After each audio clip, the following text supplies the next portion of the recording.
मंगलमय मंगल करण वीतराग विज्ञान नमुता ही जाते भये अरहंतादि महान करि मंगल करि हो महा ग्रंथ करण के काज जाते मिले समाज सब भावे निज पद राज भावे निज सो निज भाव सदा सुखद अपनों करो प्रकाश जो बहुविध भव दुख निको करी है सत्तानाश करी है सत्तानाश। मोक्ष मार्ग प्रकाशक नामक यह ग्रंथ है। आचार्य कल्प पंडित प्रवर टोडरमल जी साहब की अनुपम रचना। पिछले 2-3 दिनों से हम यहाँ वेदनीय कर्म के संदर्भ में बात कर रहे थे कि यह वेदनीय नाम का कर्म, इसके 2 मूल टुकड़े दिखाई देते हैं। एक का नाम है असाता और दूसरे का नाम है साता। असाता के उदय से प्रतिकूल सामग्री मिलती है और साता के उदय के निमित्त से अनुकूल सामग्री मिलती है। सामग्री भले ही अनुकूल और प्रतिकूल मिले, लेकिन उससे जीव सुखी दुखी नहीं होता। बाह्य सामग्री इस जीव को सुखी दुखी करने में समर्थ नहीं होती। अनुकूल और प्रतिकूलताओं को 3 प्रकार से यहाँ साता असाता वेदनी के अंतर्गत बतला दिया गया था। एक तो शरीर की अवस्था ही सुख दुख रूप होवे। दूसरा ऐसा कहा था शरीर की अवस्था के निमित्त भूत बाह्य संयोग मिले। और तीसरा ऐसा कहा पृथक ही संयोग मिले। तो इस तरह की बातें परसों हमने आपके बीच में देखी थी। और कल यह कहा था कि तू जो उपाय कर रहा है ये उपाय सब झूठे हैं। कदाचित तेरे को साता के उदय से संयोग मिल भी जाए, पदार्थ मिल जाए, सामग्री मिल जाए, वस्तुएं मिल जाए, तो भी उनकी इच्छा नहीं मिटती। प्रथम तो चाहा हुआ होता नहीं है, और चाहा हुआ हो जावे तो नई इच्छा उत्पन्न हो जाती है। वो जिस चीज़ को हमने चाहा है वो इच्छा, वो वस्तु, वो पदार्थ वो बना नहीं रहता, वो टिका नहीं रहता। ऐसा ही स्वरूप है। देखिए आप, फिर कहा कि एक इच्छा इसके ऐसी होती है कि धन मिल जाएगा तो सुखी हो जाऊंगा, तो धनाधिक का उपाय करता रहता है। तो टोडरमल जी ने यहाँ ये सिद्ध किया कि भाई उसमें कितनी आकुलता होती है, कितनी टेंशन होती है, कितने झमेले होते हैं उसमें जो तुझे करने पड़ते हैं, तो उसका भी तो विचार कर। और फिर अंत में यह कह दिया था कि संसारी जीव के साता का उदय तो कदाचित पाया जाता है। क्या हमेशा नहीं होता है? कभी कदाचित इसके साता का उदय आ गया तो थोड़ी सी अनुकूलताएं दिखी, और कभी नहीं आया तो नहीं दिखी। और टोडरमल जी का यह भी कहना था कि बहुत आयत तो इस जीव के असाता का ही उदय देखा जाता है। यह अंतिम लाइन कल अपन ने यहाँ आपके बीच में पढ़ी थी। माने बाहुल्यता से यदि देखो आप तो इस जीव के संसार दशा में असाता का उदय विशेष देखा जाता है। असाता असाता असाता असाता असाता, बस देख लो आप। तकलीफ हुई एक और चलती है लंबी, यह असाता का उदय है। एक मकान लिया आपने और गलती से जमीन के मामले में कहीं उलझ गए तो समझ लो आप वो कितने सालों तक वो केस चलता रहेगा। माने वो असाता का उदय शुरू हुआ तो बरसों तक चलता है। और तिर्यंच आदि गतियों की बात करो, नरक आदि गतियों की बात करो, तो वहां तो असाता की बहुत ज्यादा बाहुल्यता है। मैं आयु कर्म की बात नहीं कर रहा हूँ, मैं नाम कर्म की बात नहीं कर रहा हूँ। नारकी जीवों को सागरों पर्यंत वहाँ की मिट्टी, वहाँ का वातावरण, वहाँ की सर्दी गर्मी, ये सब भोगने पड़ते हैं कि नहीं? तिर्यंच गति के जीवों को जिन परिस्थितियों का सामना करना पड़ता है, वे परिस्थितियां तो ऐसी ही है ना, प्रतिकूल ही दिखाई दे रही है ना। भोजन नहीं मिल रहा है, कई कई दिन निकल गए हैं, खाने को कुछ नहीं मिल रहा है। ये सब बातें अपन ने 59 नंबर पेज पर कल देखी थी। अंतिम लाइन में, बहुत जीवों के बहुत काल असता ही का उदय रहता है, इसलिए उपाय करता है वो झूठे उपाय हैं। आज देखिए प्रकरण को आगे बढ़ाते हैं, पेज नंबर 6060, मोक्ष मार्ग प्रकाशक नामक ग्रंथ, और 60 नंबर का यह पेज है। अथवा बाह्य सामग्री से सुख दुख मानते हैं सो भ्रम ही है। लो क्या, हाँ आज श्रुत पंचमी भी है, लेकिन श्रुत पंचमी की विशेष चर्चा हम आप लोगों के बीच में करेंगे सायंकालीन सभा में, आज ही करेंगे। हमारा जो प्रकरण शाम को चल रहा है पुरुषार्थ सिद्धि उपाय नामक ग्रंथ का, उस ग्रंथ को आधार बनाकर उसके प्रकरण के आधार पर हम श्रुत पंचमी की चर्चा करेंगे। और ये सब श्रुत की आराधना श्रुत पंचमी तो है। ये जो बात जिनवाणी कह रही है कि बाह्य सामग्री से सुख दुख मानते हैं सो भ्रम ही है, मानते हैं। सुनो टोडरमल जी की शैली दिखाता हूं आपको। जहां जहां पंडित जी इस तरह की भाषा का प्रयोग करे, मानते हैं, मानता है, सोचता है, विचारता है, कहता है, तो समझ लेना अज्ञानी की बात कर रहे हैं, मिथ्या दृष्टि की बात कर रहे हैं। माने शैली देखो आप, ये शब्द प्रयोग किया ना, सामग्री से सुख दुख मानते हैं। अब हमारा प्रश्न है कौन मानते हैं? ज्ञानी, समझदार, बुद्धिमान लोग। मानते हैं का मतलब है नहीं, ये कहना चाह रहे हैं। माने मानते हैं, सच में है नहीं, और सामग्री से मानते हैं सुख दुख। अब टोडरमल जी उसको भ्रम है इस बात को सिद्ध कर रहे हैं कि ये भ्रम किस तरह से है। देखिए आप, भ्रम किस प्रकार से है। सुख दुख तो साता असाता का उदय होने पर मोह के निमित्त से होते हैं। माने साता असाता से सुख दुख नहीं है, मोह है साथ में। अब सिद्ध कर रहे हैं उस चीज को, ऐसा प्रत्यक्ष देखने में आता है। भाई साहब यदि टोडरमल जी के प्रत्यक्ष देखने में आ रहा है तो आपके भी प्रत्यक्ष देखने में आएगा। टोडरमल जी इन बातों को प्रत्यक्ष अनुभव करके कह रहे हैं, आप अपनी लाइफ में इन बातों को प्रत्यक्ष अनुभव करके स्वीकार कीजिए। प्रत्यक्ष देखने में आते हैं। जैसे देखो, लक्ष्य धन के धनी को सहस्त्र धन का व्यय हुआ, तब वह तो दुखी है। लक्ष्य माने होता है लाख, 1 लाख, 0.1 मिलियन की बात कर रहे हैं यहाँ। 1 लाख, लक्ष्य माने लाख, धन था किसी के पास में, या समझ लो कोई लखपति था, 1 लाख की संपत्ति थी उसके पास में। 250 वर्ष पुरानी बात कर रहे हैं, आज तो लाख वाख कुछ नहीं होता है। आज के ज़माने में लाख तो हर व्यक्ति के पास में है। गरीब से गरीब रिक्शे वाला लखपति मिलेगा, सब्जी वाले आपको लखपति मिलेंगे। तो लखपति की तो बात ही नहीं है, लेकिन 250 साल पहले, 250 साल पहले टोडरमल जी लखपति की बात कर रहे हैं। आज आप करोड़ों अरबों की संपत्ति की बात कीजिए, और जितनी संपत्ति की बात कर रहे हैं उससे 100वां भाग का नुकसान मान लीजिए।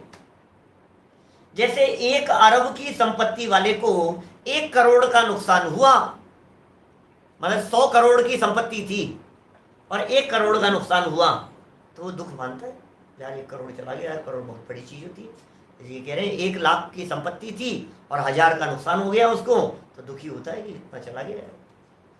मतलब 1% संपत्ति चले जाना ये कम नहीं होता है, बड़ी चीज है, तो वो तो दुख मानता है। और शत धन के धनी को, माने जिसके पास में 100 रुपए थे, 100 ही रुपए की संपत्ति थी जिसके पास में, गरीब आदमी था उस जमाने का, उसको सहस्त्र धन हुआ, तब वह सुख मानता है। बोलो, अब टोटल संपत्ति की दृष्टि से बतलाना चाह रहे हैं पंडित जी। ये कह रहे हैं हमें एक बात बतलाओ, जिस व्यक्ति को 100 था और 1000 हो गया, उसकी टोटल संपत्ति कितनी हो गई, टोटल वेल्थ कितनी हो गई? बोले 1000 की। और जिसका 1 लाख था और 1000 का नुकसान हुआ, उसकी टोटल वेल्थ कितनी है? बोले 99,000 की। 1000 कम हो गए ना, माने उसके पास में 99,000 है तो भी दुखी है, और इसके पास में मात्र 1000 है तो भी सुखी है। आगे वाली लाइन पढ़ो, क्या कह रहे हैं? बाह्य सामग्री तो उसके इससे 99 गुनी है, इसके 1000 और उसके 99,000। 99 गुनी है। अथवा लक्ष्य धन के धनी को अधिक धन की इच्छा है तो वह दुखी ही है, और शत धन के धनी को संतोष है तो वह सुखी ही है। 2 पॉइंट कह दिए हैं यहाँ। एक पॉइंट तो नुकसान वाला कह दिया कि भाई नुकसान होने पर ज़्यादा हो और थोड़ा नुकसान हुआ तो भी दुखी, और थोड़े वाले को ज़्यादा मिल गया तो सुख मानता है। एक पॉइंट। दूसरा पॉइंट कह रहे हैं जो कम होने पर भी संतोषी है वो सुखी है, और जो बहुत होने पर भी असंतोषी है वो दुखी है। माने सुख दुख का संबंध संतोष और असंतोष से पंडित जी ने यहाँ सिद्ध किया। आपका मकान कितना बड़ा है, आप यदि उसमें संतुष्ट हैं तो सुखी हैं, और आप यदि संतुष्ट नहीं हैं तो दुखी हैं। जिस व्यक्ति के पास में मर्सिडीज है, जिस व्यक्ति के पास में BMW है, जिस व्यक्ति के पास में और करोड़ों करोड़ों की है गाड़ियां, इतना सब कुछ होने के बावजूद भी, इतना सब कुछ है उसके पास और करोड़ों करोड़ों की गाड़ियां दिखाई देती हैं। विदेशों में देखते हैं हम लोग, मर्सिडीज BMW तो हर घर में ही होती है, हर किसी के पास ही दिखाई देती है, लेकिन करोड़ों की गाड़ियां भी तो हैं। करोड़ों करोड़ों की गाड़ियां भले, बोलो सुखी है कि नहीं? बोले संतोष नहीं है तो तू दुखी है। और एक व्यक्ति के पास में साइकिल है, कुछ नहीं था और साइकिल आ गई तो सुखी हो गया। करोड़ों की संपत्ति वाला भी दुखी और झोपड़ी में रहने वाला भी सुखी। तो टोडरमल जी कह रहे हैं इससे यह सिद्ध हुआ कि जो सुख दुख है ये बाह्य सामग्री के अधीन नहीं है। तू कितना संतोष में है और कितना असंतुष्ट है ये सुख दुख का कारण दिखाई देता है। 2 पॉइंट हो गए। अब पॉइंट नंबर 3, तीसरा पॉइंट, आज का तीसरा पॉइंट, कल के आगे नंबर डाल लेना। तथा समान वस्तु मिलने पर कोई सुख मानता है कोई दुख मानता है। लो अब सामग्री की समानता मान लो। 2 व्यक्ति हैं, 2 तरह की वस्तुएं हैं। अरे और तो और छोड़ो, संपत्ति वालों की, वैभव संपन्न लोगों की, बड़े बड़े लोगों की क्या बात करें। घर में 2 बच्चे, दोनों बच्चों को बराबर बराबर लड्डू दिया आपने, एक सुख मानता है और एक दुख मानता है।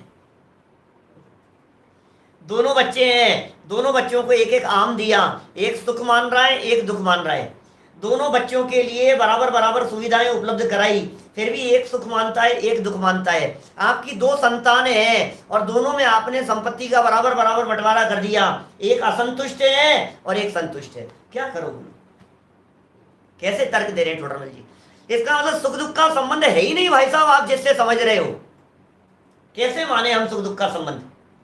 सेम पोजीशन एक जगह नहीं 1000 जगह लगा करके देखो, वही परिस्थिति एक व्यक्ति को दुखी करती है और वही परिस्थिति दूसरे व्यक्ति को सुखी करती है।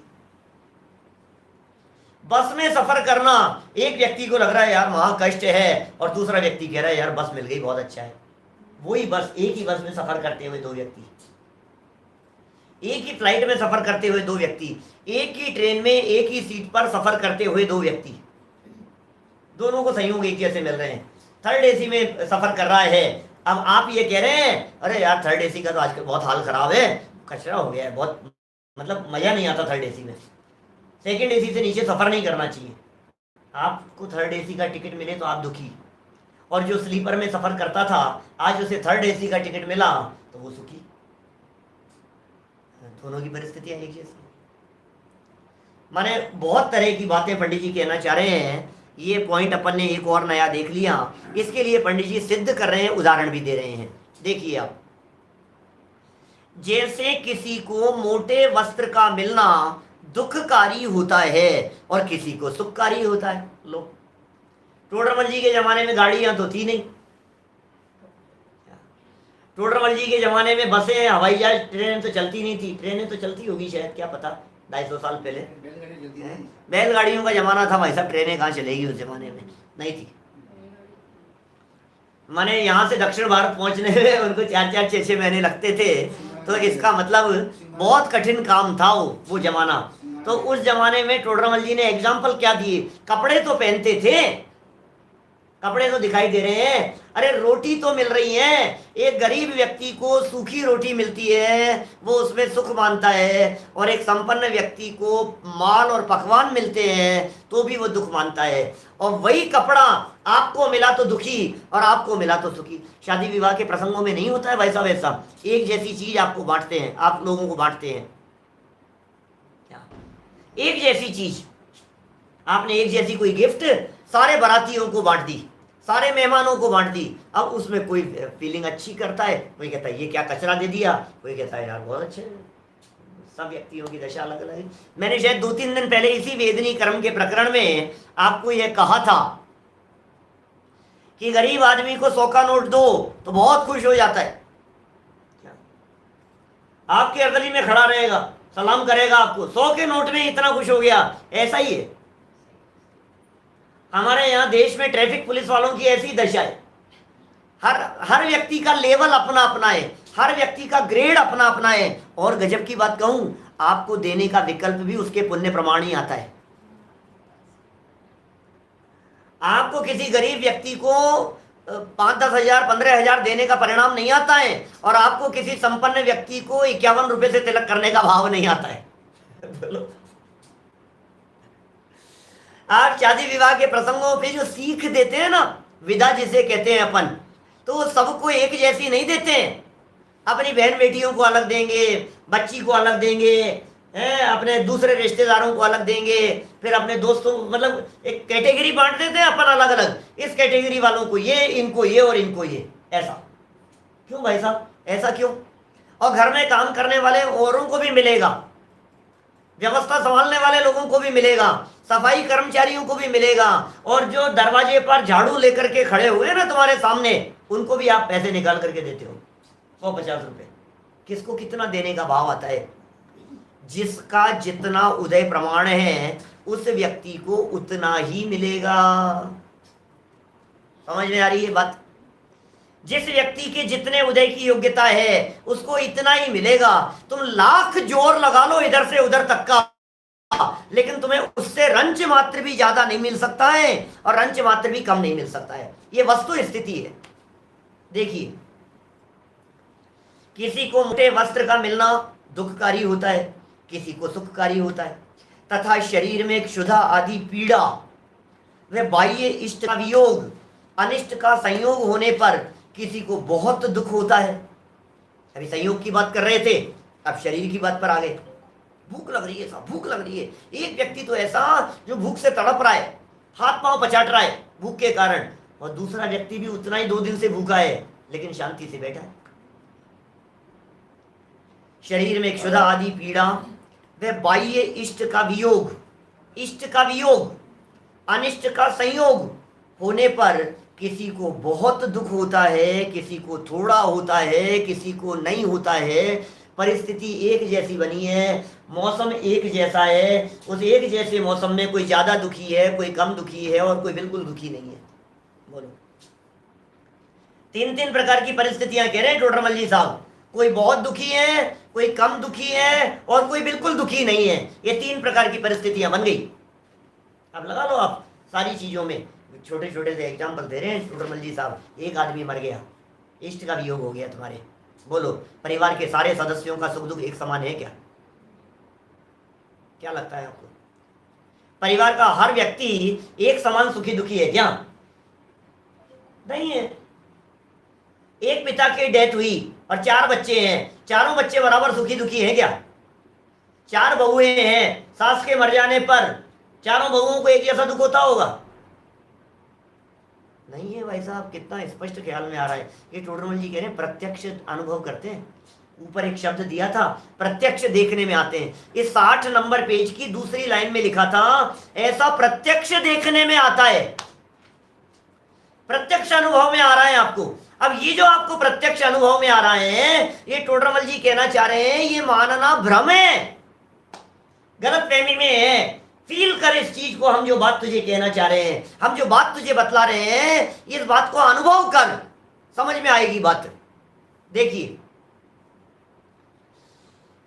इसलिए सामग्री के अधीन सुख दुख नहीं है, व्यक्तियों के अधीन सुख दुख नहीं है, वस्तुओं के अधीन सुख दुख नहीं है। साता असाता का उदय होने पर, अब ये तो हुए वस्तुएं, साता असाता के उदय में तो मिली वस्तुएं, बोले मोह परिणमन के निमित्त से ही सुख दुख मानते हैं। बोलो, सुख और दुख मोह परिणमन के निमित्त से है। बार बार भी टोडरमल जी साहब पिछले कई दिनों से ये बात हमारे को समझा रहे हैं कि भैया मोह से दुख है, मोह से दुख है, मोह से दुख है। तो अपने मोह परिणाम से दुखी है, अपने मोह परिणाम को बदल ले, तेरा दुख मिट जाएगा, बात खत्म। अब देखो प्रश्न उठाया, बहुत होशियार हैं, आपके दिमाग में भी कई प्रश्न उठ रहे होंगे, क्या आपके दिमाग में कई प्रश्न उठ रहे होंगे और उन प्रश्नों को टोडरमल जी की पंक्तियों में आगे सामने लिखा पाएंगे। ये टोडरमल जी की स्टाइल है। प्रश्न, भाई ये सामग्री तो तुम कहते हो वैसा ही है, बात सच्ची है भैया, पंडित जी आप जो कह रहे हो ना मान रहे, सही बात है यार भाई, ये सामग्री जो मिलेगी वो साता के उदय से मिलेगी, असाता के उदय से मिलेगी। साता के उदय से मिली और असाता के उदय से मिली, और उनके चले जाने पर जो दुख और सुख हुआ वो भी मोह के प्रमाण में हुआ। बात सच्ची है, बात आपने समझाई, हमारे समझ में आ गई। वही व्यक्ति, वही परिस्थिति, वही घटना, वही स्थिति, और इतना सब कुछ होने के बावजूद भी क्या हुआ, इतना सब कुछ होने के बावजूद भी, बोले इतना सब कुछ होने के बावजूद भी जिसके जितनी मात्रा में, जितने लेवल में मोह था उतने लेवल में सुख दुख हुआ। क्या, तो बात तो सही है, परंतु प्रश्न है हमारा, परंतु शरीर में तो पीड़ा होने पर दुखी होता ही है और पीड़ा न होने पर सुखी होता ही है। यह तो शरीर अवस्था के अधीन सुख दुख भाषित होते हैं। अब संयोगों के अधीन तो नहीं है भाई साहब, शरीर के अधीन है। अब शरीर में तो चाहे गरीब हो चाहे पैसे वाला हो, अब उससे क्या फर्क पड़ता है।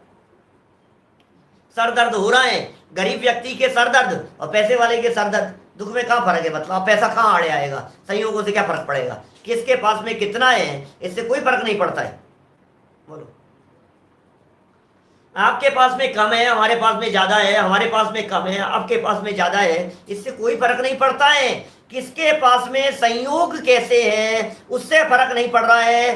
पेट का दर्द दोनों के एक समान है। एक दिन कही थी हमने, जन्मदात्री मां, क्या जन्म देने में जो तकलीफ है वो गरीब स्त्री जन्म देवे चाहे पैसे वाली स्त्री के बालक का जन्म होवे, बिना ऑपरेशन के नॉर्मल डिलीवरी की बात कर रहा हूं, दोनों के दुख एक समान है, कोई फर्क नहीं। तो टोडरमल जी ये कहना चाह रहे हैं कि भाई बात तो तेरी सही है, गरीब और पैसे वाले का फर्क नहीं पड़ता है, यहां तो शरीर की अवस्था से सुखी दुखी होता है। इसका मतलब सुख दुख का संबंध शरीर की अवस्था से है, वो तो सही है ना। तो टोडरमल जी अब गजब जवाब दे रहे हैं। थोड़ा उपयोग की एकाग्रता करके सुनना भाई, थोड़ी बारीक बात कहते हैं टोडरमल जी यहाँ। आत्मा का तो ज्ञान इंद्रियाधीन है।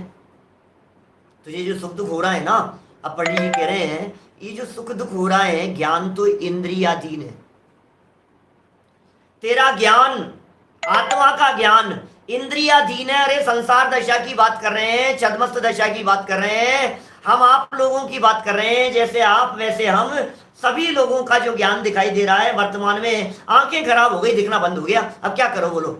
आंखों से देखने संबंधी ज्ञान नहीं हो सकता, कान खराब हो गए तो कर्णेंद्रिय संबंधी ज्ञान नहीं हो सकता आपको, पैर सो गया आपका तो स्पर्शन इंद्रिय संबंधी फीलिंग नहीं हो पा रही है उसमें।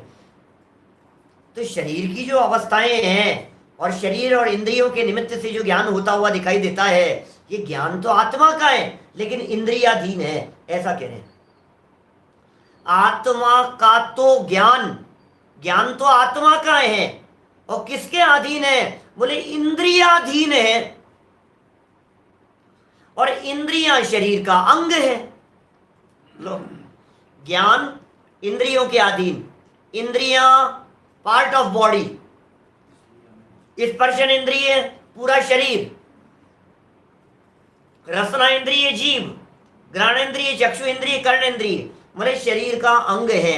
इसलिए इसमें जो अवस्था हो, इसमें माने किसमें, शरीर में, इंद्रियों में नहीं, इसमें जो अवस्था हो उसे जानने रूप ज्ञान प्रवर्तित होता है, परिणमित होता है।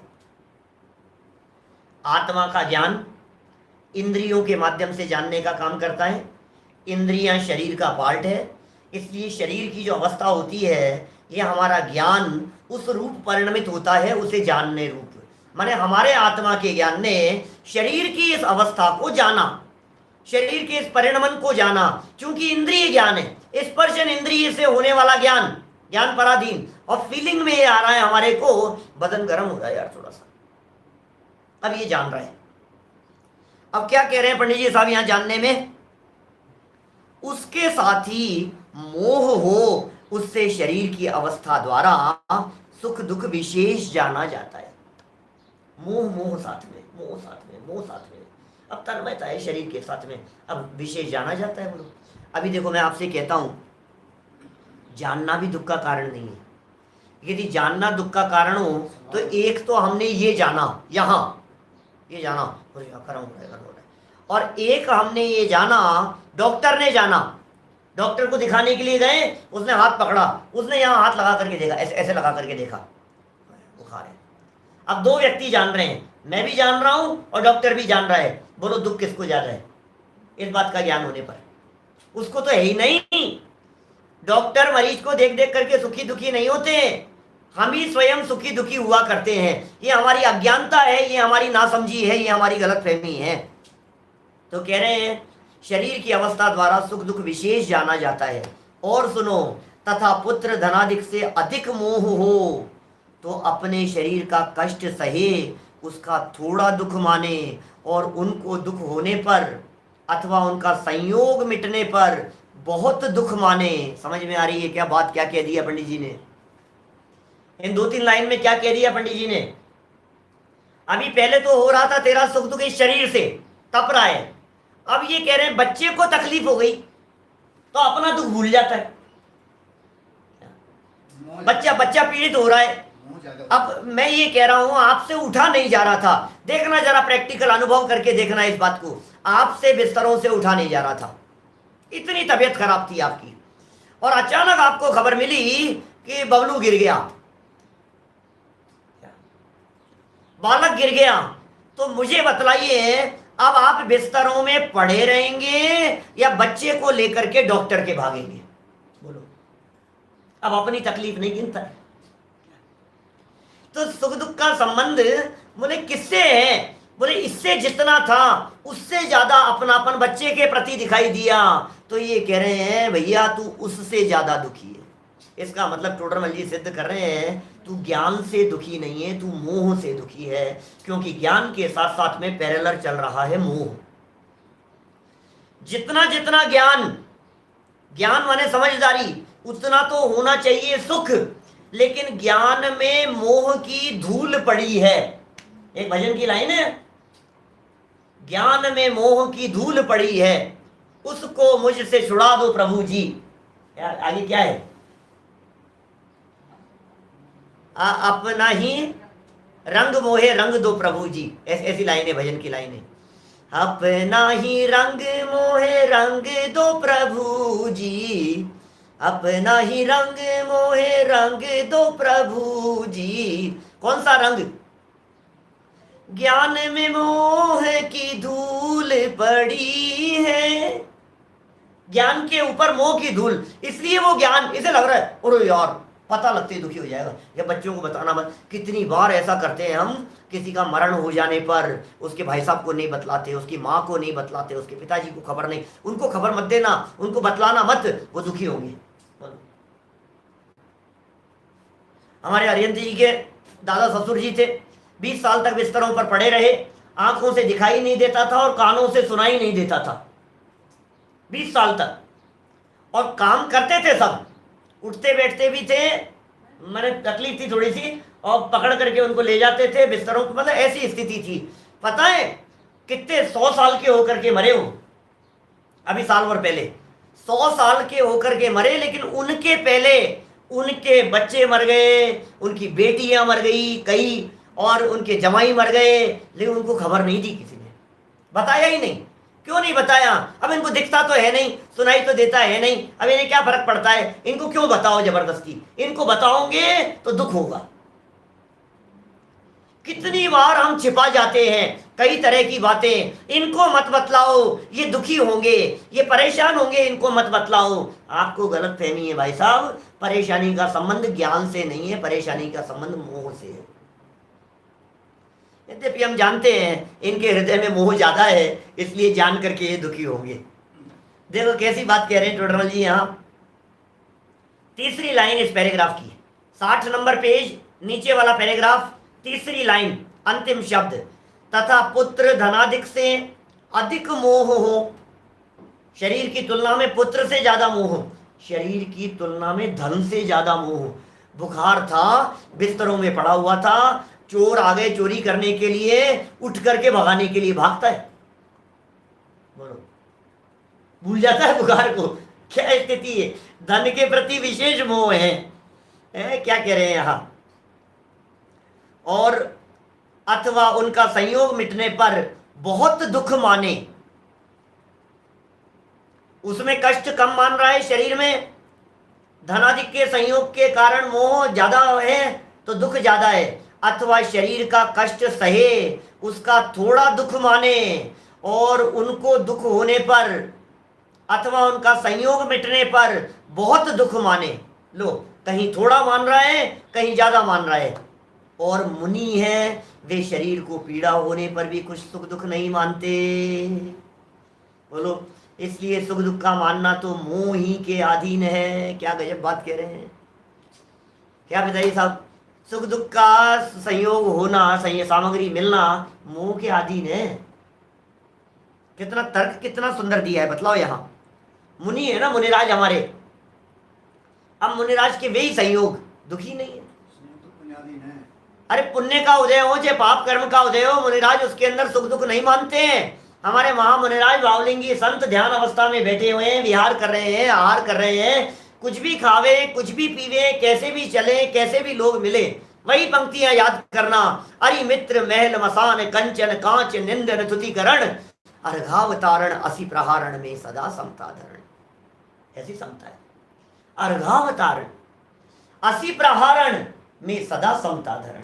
मुनिराजों का जीवन देखो आप, धन्य है हमारे वे मुनिराज जिनके हृदय में मोह नहीं है तो वे दुखी नहीं है। इसका मतलब मुनिराज की परिस्थितियां और हमारी परिस्थितियां, हमारे पास में रोजाना भोजन कर रहे हैं, शाम को भोजन नहीं मिला और दुखी हैं, और मुनिराज तो भोजन ही एक टाइम करते हैं। अब बताओ क्या करें। सुबह भरपेट भोजन करके गया है, सुबह ब्रेकफास्ट किया है, दिन में भोजन किया है, अब शाम को भोजन नहीं कर पाया, अब दुखी होता है, यार आज तो खाना ही नहीं खा पाया, आज तो खाना ही नहीं खा पाया, आज तो भोजन ही नहीं लिया। अब मुनिराज तो भोजन ही एक टाइम करते, लाइफ टाइम के लिए। देखो, मुनि है वे शरीर को पीड़ा होने पर भी कुछ दुख नहीं मानते, इसलिए दुख का मानना तो मोह ही के अधीन है। मोह, अब देखो, अब आप कह रहे हो साहब मोह के अधीन है, यहां तो सारा वेदनीय दिखाई दे रहा था। पंडित जी एक बात बतलाओ, आप वेदनीय कर्म की बात बतला रहे हो या मोहनीय कर्म की बात बतला रहे हो? प्रकरण काय का चल रहा है? प्रकरण चल रहा है वेदनीय का, गीत गा रहे हो मोहनीय के। समझ में नहीं आई हमारे को ये बात। तो टोडरमल जी कह रहे हैं भाई साहब रिलेशन है उनका, मोह के और वेदनीय के निमित्त नैमित्तिक संबंध है। किस किस के? मोह और वेदनीय निमित्त नैमित्तिक संबंध है। इसलिए साता असाता के उदय से सुख दुख का होना भासित होता है। लगता है ऐसा कि साता के उदय से सुख हो गया, लगता है ऐसा कि असाता के उदय से दुख हो गया, भासित होता है। इसका मतलब एक्चुअलिटी नहीं है, रियलिटी नहीं है, भासित होता है ऐसा। कई बार ये ऐसा होता है ना, जैसे देखो ये जो 3D मूवी जितनी भी आती है, 7D 3D ऐसे दिखाते हैं। ये बहुत सारे लोग आप लोगों में से ऐसे होंगे जो यूएस में, अमेरिका में, इधर उधर कई जगह पर, सिंगापुर में और दूसरी जगह पर जहाँ यहाँ पर डिज्नी वर्ल्ड वगैरह ऐसे हैं, सब बर्ड डिज्नी है, डिज्नी वर्ल्ड है, हॉलीवुड स्टूडियो है, 7D शो यहाँ चलते हैं। यहाँ भी इंडिया में भी कई जगह पर चलने लगे हैं, लेकिन वो तो कुछ नहीं है, यहाँ तो 2% भी नहीं है उसका। वहाँ जो दिखाते हैं, एक जगह पे बिठाएंगे आपको, आंखों के ऊपर लगाएंगे चश्मा और आपको ऐसे घुमाएंगे, ऐसे ले जाएंगे कि आपको ऐसे लगेगा कि ये मुझे ही मार रहा है, आपको ऐसे लगेगा कि डायनासोर मुझे ही खा रहा है। इस तरह की फीलिंग आएगी आपको। तो अब उस स्थिति में सच में तो वहां कुछ है नहीं, और आपको ऐसा लग रहा है ये मुझे मार रहा है, ये मुझे खा रहा है, ये मुझे तकलीफ दे रहा है, भ्रम से ही इस प्रकार का मान रहा है। ऐसा भाषित होता है हम यहाँ आ गए, ऐसा भाषित होता है हम वहां पहुंच गए, ऐसा भाषित होता है, भाषित ही भाषित हो रहा है। हकीकत में तो सारा खेल मोह का है। साता वेदनी से सुख भाषित होता है, असाता से दुख भाषित होता है, लेकिन सच में तो सुख दुख मोह के कारण ही है। देखिए, तथा मुख्यतः कितनी ही सामग्री साता के उदय से होती है, कितनी ही असाता के उदय से होती है। मुख्यतः लगाना, मुख्यतः शब्द का प्रयोग किया है। कितनी ही साता के उदय से, कितनी ही असाता के उदय से होती है, इसलिए सामग्रियों से सुख दुख भाषित होते हैं। क्योंकि ये सामग्री है ना, अभी बहुत सारी तो साता के उदय से मिली और बहुत सारी सामग्री असाता के उदय से मिली, तो ये इसके मिलने में अब उदय था साता असाता का, तो तेरे को ऐसा लग रहा है कि सुख दुख है। परंतु अब ये टोडरमल जी का परंतु है, पूरे मोक्ष मार्ग प्रकाशक ग्रंथ में 700 जगह पर परंतु शब्द का प्रयोग किया है, 700 जगह पर। हमारे ब्रह्मचारी अभिनंदन जी साहब हैं, वो अभिनंदन जी साहब ने इस ग्रंथ में कौन कौन से शब्द कितनी बार प्रयोग किए हैं, टोडरमल जी ने विशिष्ट शब्द उनको गिन गिन करके नोट किया है। सैकड़ों बार पढ़ा होगा उन्होंने मोक्ष मार्ग प्रकाशक ग्रंथ, सैकड़ों बार। हाँ, देखो क्या लिखते हैं यहाँ, परंतु निर्धार करने पर मोह ही से सुख दुख का मानना होता है, औरों के द्वारा सुख दुख होने का नियम नहीं है। निर्धार, निर्धार माने होता है निर्णय, निर्णय करे यार, परिस्थितियां तेरे सामने, प्रैक्टिकल अनुभव कर, फील कर उस चीज को। जो बात बतला रहे हैं ये बातें कोई बड़े बड़े शास्त्रों की नहीं है। बड़े बड़े शास्त्रों को पढ़कर, सैकड़ों शास्त्रों को पढ़कर निचोड़ निकाला और वो रहस्य निकाल करके टोडरमल जी सामने, हमारे सामने रख दिया। भाई साहब, इन रहस्यों को समझ लेने पर श्रुत पंचमी सच्चे अर्थों में मनाई जाती है। श्रुत पंचमी की बात कर रहे हैं ना हमारे बहुत सारे साथी लोग, कैसे मनती है श्रुत पंचमी? श्रुत को हृदय में उतारो तो श्रुत पंचमी मने। श्रुत पंचमी के साहब पूजन कर लो साहब, श्रुत पंचमी की विधान कर लो साहब, श्रुत पंचमी का जुलूस निकालो साहब, श्रुत पंचमी का। आज तो नहीं निकले, पूरे देश में नहीं निकल पाए, परिस्थितियां इस प्रकार की थी। जुलूस निकालता है, आयोजन कराता है, श्रुत पंचमी के ऊपर गोष्ठी का आयोजन, श्रुत के बारे में बोलेंगे, शास्त्र के बारे में बोलेंगे, जिनवाणी किस तरह से लिपिबद्ध हुई उसके बारे में बोलेंगे, उसकी सुरक्षा के बारे में बोलेंगे। बंधुओं, मैं कहना चाहता हूं, इस जिनवाणी को हृदय में सुरक्षित करो, इसका नाम श्रुत पंचमी है। अपने हृदय में सुरक्षित करो। शाम को करूंगा श्रुत पंचमी के बारे में विशेष चर्चा। देखो क्या कह रहे हैं यहां, ये देखो, निर्धार, निर्धार, निर्धार माने होता है निर्णय, निर्णय कर। क्या निर्णय करें कि भाई मोह से ही सुख दुख है, औरों के द्वारा सुख दुख होने का नियम नहीं है। सामने वाला बंदूक तान करके बैठा खड़ा हो, बोलो दुखी होगा कि नहीं होगा? दुखी होगा कि नहीं होगा? मैं रविन्द्रनाथ टैगोर की बात बतलाता हूं आपको, सच्ची घटना है। रविंद्रनाथ टैगोर कौन है? ये व्यक्ति कौन है भाई साहब? रविन्द्रनाथ टैगोर, जिन्होंने जनगण मन लिखा है। जनगण मन अधिनायक जय हे, ये जिनके द्वारा लिखा गया है वो रविंद्रनाथ टैगोर। वे व्यक्ति, वे बैठ करके कुछ लिख रहे थे, काम कर रहे थे, ऐसे ऐसे लिख रहे हैं अपने घर में बैठे हुए, और सामने से कोई व्यक्ति आया और आकर के उनके सामने बंदूक तान दी। क्या बंदूक तान दी सामने से? अब बंदूक तानी, इनको लगा क्या कर रहा है? ये लिख रहे थे। लिखते लिखते इन्होंने सामने देखा, ऐसे किया, रुक जा, और फिर लिखना चालू कर दिया। ये सच्ची घटना है रविन्द्रनाथ टैगोर। बोलो, मैंने सामने वाले व्यक्ति ने बंदूक तान दी, ये लिख रहे हैं और इनको पता नहीं है, और सामने वाले ने कहा ओए क्या कर रहा है, इधर देख, जान से मार दूंगा तुझे। लिखते लिखते उपयोग लग रहा था ना, ऐसे ऐसे सामने देखा, और देखने के बाद में रुक जा, अपना काम में लग गए। कभी कभी देखता हूँ दादा भी ऐसा करते हैं, बहुत बार महसूस करता हूँ। तो मतलब कोई व्यक्ति आ जाए उनके सामने, अपना काम कर रहे हैं, वो लिख रहे हैं, वो उनको पता ही नहीं है, कोई आकर के चला जाए, उन्हें पता ही नहीं लगता है दादा को। 2 मिनट 3 मिनट खड़ा रह करके चला जाए, वो अपना लेखन करते रहते, लिखते रहते हैं, उन्हें मालूम ही नहीं चलता है। और कभी कदाचित देख भी ले ऐसे सामने अपने काम में। तो सामने सहयोग कैसे मिले हैं इस पर डिपेंड नहीं करता है सुख दुख, भाई साहब ये बता रहे हैं यहां पर, निर्धार करने पे पता लगेगा। और देखो और गजब की बात लिखी, केवली के साता असाता का उदय भी है। लो, केवली भगवान के, अनंत भगवान के, अनंत अवस्था हो गई है, 4 घातिया कर्म नष्ट हो गए हैं। अरे एकादश जिन्हें सिद्धांत में लिखा है ऐसा, उमा स्वामी आचार्य ने तत्पर सूत्र में एक सूत्र दिया, एकादश जिन्हें, अरहंत भगवान के भी 11 परिचय होती है। एकादश जिन्हें सूत्र दिया, 11 परिचय हैं, क्षुधा परिचय है बोलो उनके। अब क्या बात करोगे आप, अनंत भगवान की क्षुधा परिचय है, तो भूख लगती होगी, भोजन करते होंगे। श्वेतांबर मत समीक्षा के अंदर इसका बहुत अच्छे से खुलासा किया है। वे ऐसा मानते हैं श्वेतांबर संप्रदाय में कि केवली भगवान हमारी जैसे आहार करते हैं, क्योंकि शास्त्र में लिखा, अरे नहीं है भाई, ऐसे आहार नहीं करते, वे ऐसा भोजन ग्रहण नहीं करते, हमारी तरह का भोजन ग्रहण उनके नहीं होता है। देखिए जरा क्या कह रहे हैं यहां, केवली के साता असाता का उदय भी है और सुख दुख के कारण सामग्री का संयोग भी है। सामग्री तो है ही चारों तरफ, समूह शरण है, व्यक्ति है, त्रियंश बैठे हैं, मनुष्य बैठे हैं, देव बैठे हैं, और जैसे मारीची जैसे लोग बाहर निकल करके भी चले गए हैं, लोग उठ करके बाहर जाते हुए भी दिखाई दे रहे, सारी बातें हैं।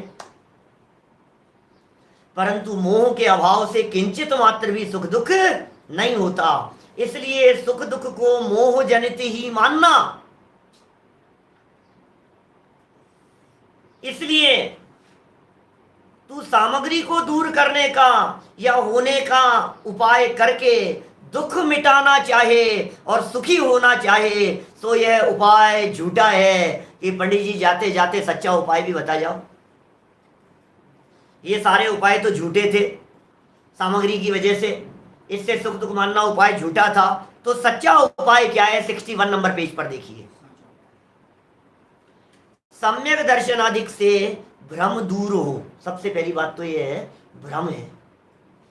और 52 नंबर पेज पर पढ़ा था अपन ने पीछे, भ्रम जनित दुख का उपाय भ्रम दूर करना ही है। पीछे अपन पढ़ा है 10 पेज पहले, 9 पेज पहले, भ्रम जनित दुख का उपाय भ्रम दूर करना ही है। तो भ्रम मिटा, सम्यक दर्शनादि से भ्रम दूर हो, तब सामग्री से सुख दुख भाषित नहीं होता। सामग्री से सुख दुख नहीं होता, जब भ्रम मिट जाएगा अपने परिणाम ही से भाषित होता है। लो वही बड़े पंडित जी साहब का जो वाक्य है, संयोग उदयानुसार मिलते हैं और सुख दुख किससे होते हैं, अपने परिणामों से भाषित होते हैं। तेरे परिणाम कैसे, उससे सुख दुख का संबंध है।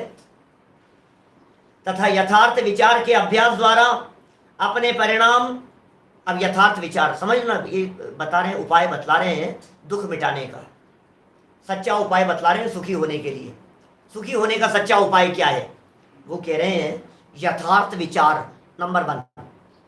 पहले तो सही विचार चलना चाहिए आपको, विचार करो, आप विचार करो, विचार करो, विचार करो, सच्चा विचार करो, वस्तु स्वरूप के बारे में विचार करो, वस्तु के परिणमन के बारे में विचार करो, वस्तु के परिणमन की योग्यता के बारे में विचार करो, कण कण की स्वाधीनता के बारे में विचार करो, 6 द्रव्यों के बारे में विचार करो, शरीर और आत्मा के बारे में विचार करो, आत्मा और परमात्मा के बारे में विचार करो। लेकिन यथार्थ विचार के, अब विचार नहीं, विचार के अभ्यास द्वारा, अकेला विचार नहीं, अब विचार करते करते उन विचार का अभ्यास करने लगे, उसके द्वारा अपने परिणाम जैसे सामग्री के निमित्त से सुखी दुखी न हो वैसे साधन करे।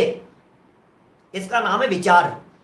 कि साहब विचार तो बहुत किया मैंने, विचार तो बहुत किया, वो मुल्ला नसीरुद्दीन जैसा क्या खूब विचार किया उसने। अरे क्या मतलब है ऐसे विचार से, ये कह रहे ऐसा विचार कर जिस विचार से क्या हो, सामग्री के निमित्त से सुख दुख ना हो, वैसा साधन करे। तथा सम्यक दर्शनादि की भावना से ही मोह मंद हो जाए। देखो एक तो बात कह दी थी ऊपर पहले नंबर पर, सम्यक दर्शन से भ्रम दूर हो जाए, कि नहीं साहब सम्यक दर्शन नहीं हो तो सम्यक दर्शन तो साहब पता नहीं कब होगा, इसका मतलब तब तक हम दुखी रहेंगे क्या, तू चिंता मत कर, सम्यक दर्शन आदि की भावना तो कर, ये तो कर सकता है। सम्यक दर्शन की, सम्यक ज्ञान की, सम्यक चारित्र की भावना तो मुझे सम्यक दर्शन होगा, सम्यक दर्शन की प्राप्ति करेंगे, सम्यक दर्शन प्राप्त करेंगे, सप्त भयों से नहीं डरेंगे, सप्त तत्व का ज्ञान करेंगे, जीव अजीव पहचान करेंगे। ये कह रहे भावना तो कि क्या होगा सब भावना से? बोले मोह मंद हो जाए, भावना मात्र से मोह मंद हो जाता है। तब ऐसी दशा हो जाए कि अनेक कारण मिलने पर भी अपने को सुख दुख नहीं होता। ये भावना के बल पर भी इतना बड़ा काम हो जाता है कि सुख दुख नहीं होता। बोलो भावना का इतना बड़ा काम है। मैं भी आप लोगों से बात करता हूं, आप सब स्वाध्यायी लोग हैं, आत्मार्थी लोग हैं। जब आप कोई बड़ा संकट आ जाए और वस्तु स्वरूप का विचार करते हैं तो सुख दुख नहीं होता है ना, फिर कम होता है ना, मंद पड़ जाती है ना। मोह की जितनी मंदता है उतनी शांति का वेदन होता है ना। ये उसी शांति की बात कह रहे हैं। अब एक स्टेप आगे, फिर जब वो मोह मंद हुआ था, सम्यक दर्शनादि की भावना थी, एक स्टेप आगे बढ़ गए थे, अब इससे आगे बढ़ो। तब एक शांत दशा रूप निराकुल होकर सच्चे सुख का अनुभव करता है। अब उससे आगे बढ़ गया, मोह मंद हुआ था, अनेक कारण मिलने पर भी सुख दुख नहीं होता था। तब ऐसे शांत परिणामों के काल में आगे बढ़ते हुए उसने सम्यक दर्शन की प्राप्ति कर ली, फिर शांत हो गया। पहले तो मोह की मंदता में किंचित शांति थी, शांति का वेदन था। अब कह रहे हैं शांत दशा रूप निराकुल होकर सच्चे सुख का अनुभव करता है। अब सच्चे सुख का अनुभव हो गया और तब सर्व दुख मिटकर सुखी होता है। सर्व दुख मिटकर सुखी कब होता है? सम्यक दर्शन आदि के होने पर। इसका मतलब देखो, पहले सम्यक दर्शन की बात की, फिर बीच में सम्यक दर्शन आदि की भावना की बात करने लग गए, उसमें मोह की मंदता की बात की, अभाव नहीं हुआ है, मोह की मंदता का आनंद। और फिर ये तब एक शांत रूप निराकुल, ये जो लाइन दी है, इस लाइन में पुनः सम्यक दर्शन की बात कर ली। और तब सर्व दुख मिटकर सुखी होता है। यह सच्चा उपाय है भैया। सच्चा उपाय तो मोह का अभाव करना ही है। इसलिए मोह की मंदता पूर्वक अल्पकाल में मोह का अभाव करने का प्रयास करें। वर्तमान में इस तत्व ज्ञान का अभ्यास करते हुए हमारा मोह अत्यंत मंद दिखाई देता है। अल्पकाल में हम सभी का ये मोह सदा सदा के लिए मिट जावे। इसी मंगल भावना से बात को यहीं विराम देता हूं। कल हम चर्चा करेंगे आपके बीच में आयु कर्म के संदर्भ में। मार्मिक चर्चा है। आयु के संदर्भ में पहले भी चर्चा की थी और बहुत सारी बातें उसमें रह गई थी। कुछ नई बातें, कुछ पुरानी बातें, कुछ और स्पेशल बातें आयु कर्म के संदर्भ में कल आपके बीच में रखेंगे। अभी की बात को यहीं विराम देते हैं। सहजानंदी शुद्ध स्वरूपी अविनाशी हूँ आत्म स्वरूप। सहजानंदी शुद्ध स्वरूपी अविनाशी हूँ आत्म स्वरूप। सहजानंदी शुद्ध स्वरूपी अविनाशी हूँ आत्म स्वरूप।